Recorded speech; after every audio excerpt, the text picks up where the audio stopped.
Welcome to Your House Matters. I'm John Charbonneau with TMG, the Mortgage Group, and CanadianMortgageFinders.com. Joining me today is Mitch Drew. Mitch is a realtor with Remax Pro Group in South Delta. Mitch, we're heading into a busy time in the real estate market. Lots of sales going to be taking place.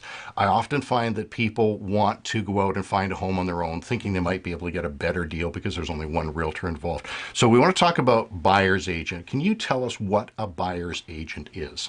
Well, first off, as the market starts to heat up, you have to realize that as you're looking at property, the better property or the kind of hotter properties are going to move very quickly. So if you find a property and you want to make an offer on it that afternoon, you're going to want to have kind of your ducks in an order. You're going to want to have all the information, your contact information, and you're going to want to be ready for an agent to put an offer on that right away. So it's good to meet with an agent before. I really enjoy it when my clients sign a buyer's agreement. That means I have a responsibility to them as well as their responsibility to me. But more importantly, when it comes time to you find that house that you want to buy, you're ready to make the offer right away. I've got all the information in my computer, the names, the legal names, that kind of thing, and we can send that contract of purchase right out and make an offer. Oh, fantastic.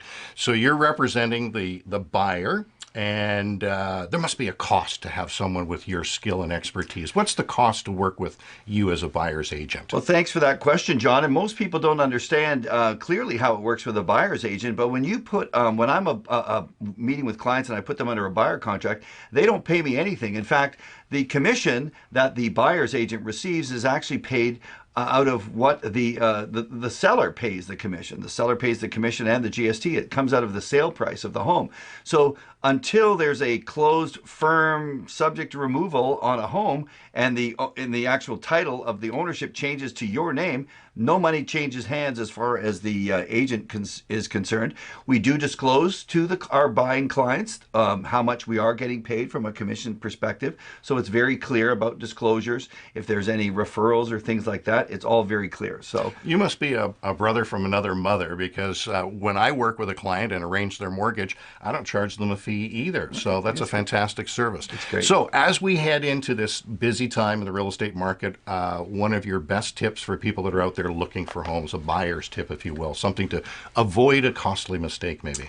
Well, I think number one is broaden your view a little bit. Look a little bit outside your wish list.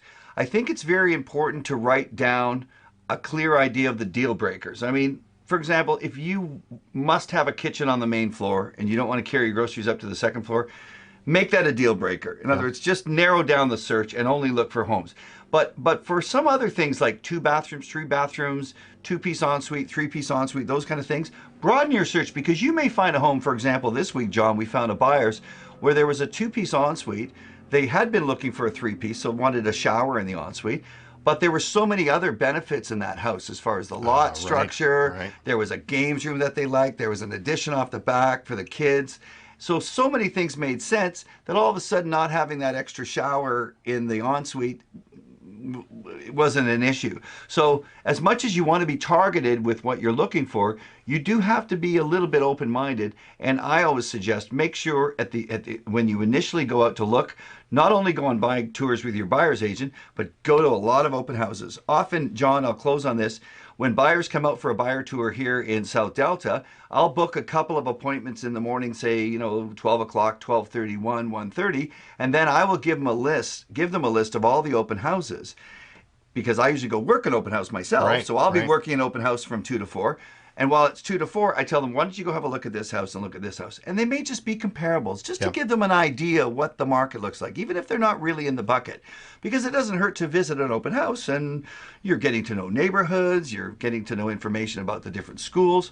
So it's really a process that you want to gather as much information as possible. And a good tip is to try to get into as many houses so that you really have a good idea about neighborhoods and different styles of homes. Fantastic. Now, we've been talking about buyer's agent, but if someone happens to be interested in listing their home, you'll take listings as well? I love listings. I have 3 active listings right now. It's a lot of fun to to prepare a house and to get the listing information set up, to find the price and do the research and the information. So if anyone's interested in talking to me about listing their home or certainly helping them buy a home, either way, I'm very, very pleased to be working with people here in South Delta. And I thank you, John, for having me on this segment. My pleasure.